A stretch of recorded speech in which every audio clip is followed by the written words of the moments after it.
7% GST வாங்குற Singapore மக்களுக்கு மருத்துவத்தை இலவசமா தர்றப்போ 28% ஜிஎஸ்டி வாங்குற நம்ம அரசாங்கத்தால ஏன் மருத்துவத்தை இலவசமா தர முடியல? மெடிசனுக்கு 12% தான். பல தாய்மார்களோட தாலி இருக்கிற சாராயத்துக்கு ஜிஎஸ்டி கிடையாது. நம்ம நாட்டோட நம்பர் 1 அரசு மருத்துவமனையில ஆக்சிஜன் சிலிண்டர் இல்ல. என்னடா காரணம் கேட்டா 2 வருஷமா அதை சப்ளை பண்றவனுக்கு பணம் பாக்கி. எப்படி? இன்னொரு கவர்மெண்ட் ஹாஸ்பிட்டல் டயாலிசிஸ் பண்றப்போ கரண்ட் கட் ஆயிடுச்சு.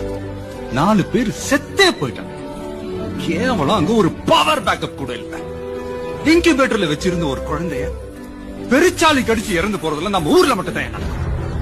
ஜனங்க நோயை பார்த்து பயப்படுறதை விட கவர்மெண்ட் ஹாஸ்பிட்டல்ஸ் பார்த்து பயப்படுறாங்க. அந்த பயம் தான் பிரைவேட் ஹாஸ்பிட்டல்ஸோட இன்பம்.